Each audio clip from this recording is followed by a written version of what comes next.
So is a deal close on a significant number of hostages being released? I hope so, but these things are never done until they're done. And we have to be cautious. We know who we're dealing with, a brutal terrorist organization who has abducted 240 people, as you know, of them 32 children, of them babies and infants. So we've got no doubt, no illusions about who we're dealing with, but there is a chance for release, Mark. We've spoken about this before. Hamas needs that ceasefire from their perspective. We're hitting them hard. They need a timeout, and maybe that will expedite the release of hostages. Right, and so does it involve a significant number of hostages in exchange for prisoners that you are holding? Can you be specific about that? I apologize, Mark, but I cannot be specific about what is being discussed. We want this to work, and a public discussion of the details at this stage will prevent us crossing the finishing line. We would like to see a deal. We'd like to see our hostages released. And anything more that I would say about this would be counterproductive at this stage. Right. But I mean, is Israel prepared to release some prisoners that you have in exchange? Is that something that Israel is prepared to countenance? Mark, I can't go into that. What I can say is the hostages need to be released. They've been illegally kidnapped and they must be released immediately and unconditionally. OK, just a final word on this. Does this involve, one assumes that this involves a pause in the fighting. Would this be a significant pause in the fighting? Can you at least address that so that some people, humanitarian agencies and so forth, could have some hope here? So our position has been all along that we're willing for humanitarian pauses. That we've done in the past and we can do in the present and in the future. That's a specific cessation of fighting in a specific area for a specific time for humanitarian needs.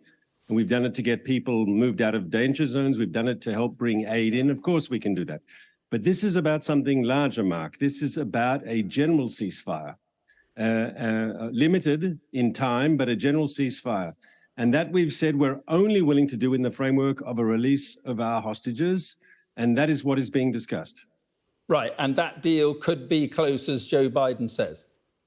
Well, once again, I hope it's close. We want to see our people released, but it's not done until it's done. OK, let's talk about the situation with hospitals in Gaza. The largest and most advanced hospital, Shifa, is barely functioning, according to the UN. It's described as a death zone by the UN. And yet there is still no conclusive evidence that it was a Hamas command and control centre, is there? You are allowed to be skeptical. You're a journalist. But I think the evidence is overwhelming. I mean, you've seen the tunnel.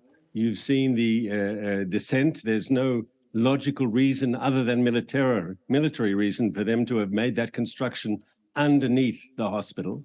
You've seen the steel barricaded door. You've seen the hole there to shoot through. And once we move through and we discover more, I think even skeptics like you will be convinced. It's clear that Hamas had built an elaborate military machine under the hospital. It's also clear that there's now video footage of our hostages who were forcibly taken to the hospital. It's also clear that there were munitions and explosives and communications equipment found at the hospital.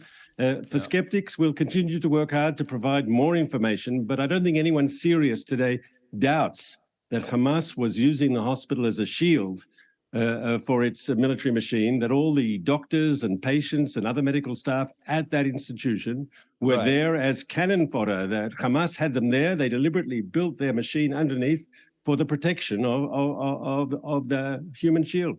What about other hospitals? The Indonesian hospital is reported to be surrounded by Israeli tanks. There are claims of an airstrike. There are claims of 12 civilians dying close by. The Indonesian foreign minister has said the attack on that hospital is a clear violation of international humanitarian law. So my information is different. I have been informed by my colleagues at the IDF that actually there was shots fired from the hospital on our forces, shots from inside the forces. We did not shell the hospital. We answered surgically against those who were shooting at us, and that that was the situation. As to the numbers of casualties, I urge you to be skeptical about Hamas's numbers. You know that they've inflated them in the past. If there are 12 combatants that were killed, that's a good thing. But as to civilian casualties, once again, you've got to be very careful with the numbers that Hamas gives you. You know that from past experience. Mark. Yeah, of course. And I'm going on hospital authorities here saying that 12 No, but you know in the northern Gaza Strip, all the hospital authorities are appointed by Hamas. They're not independent. It's the same hospital authorities that said there was no Hamas under the Al-Shifa hospital, yes? What about MSF? They'll parrot the official line. That's their job. Well, I'm not parroting any line. I'm just reporting they are. the I claims. didn't accuse you. I didn't accuse you. I said they were. No.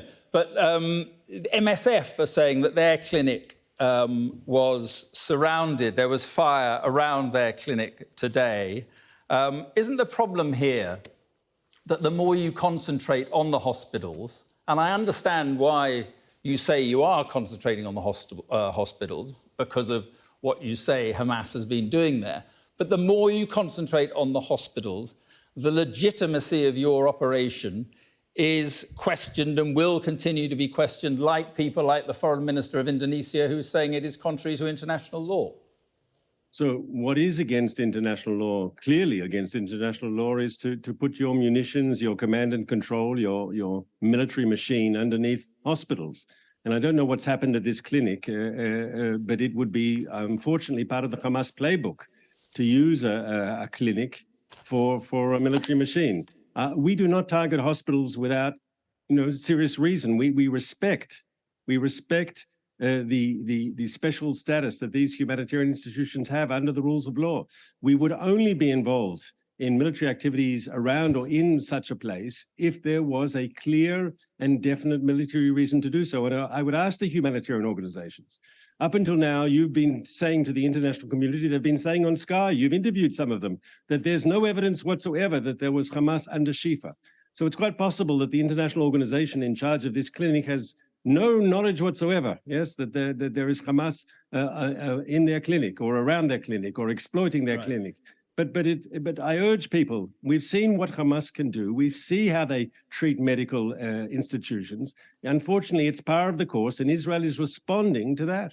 But is it your plan then to go to all the hospitals in Gaza to find out exactly what Hamas was doing at these hospitals? Is that the plan? Because at some stage, there's going to be a problem. You've got 300 odd critically ill people still at Al-Shifa who need to be moved somewhere. But the more you go to other hospitals, the fewer places there are for the injured to go. How are you going to manage this problem of critically ill people in hospital being treated, many of them civilians? How are you going to manage that when you go from hospital to hospital with your forces? So obviously this is a serious issue because Hamas has turned the hospitals into war zones. So what we have suggested to the international community, to the UN, to other humanitarian organizations is let's expedite the creation of alternative facilities. And the best solution in this time of war is field hospitals. And there have been conversations with Arab governments. There have been conversations with the French about a ship, a hospital ship. The Egyptians have built a field hospital on their side of the Rafah crossing for Palestinians who need medical help. And I think what we want to see is we want to see the international community, and Israel will help facilitate this, the creation of alternative medical care for people who need it. And I think that's where the focus has to be today as part of the humanitarian effort. Right, so final question. If there is some sort of deal in the offing, will that include significant amounts of humanitarian aid and medical aid getting into Gaza and medical aid getting into those hospitals? Will that be part of the deal? The truth is that can happen anyway. We are committed to expediting the entrance into Gaza of medicine without limitation, of water, of food, of other humanitarian support for the people of Gaza. Our policy is through the following. As we attack Hamas and move to destroy its military machine, in parallel, to do whatever we can to support the humanitarian effort for the civilian population of Gaza. It's not one or the other. We want to do them in parallel.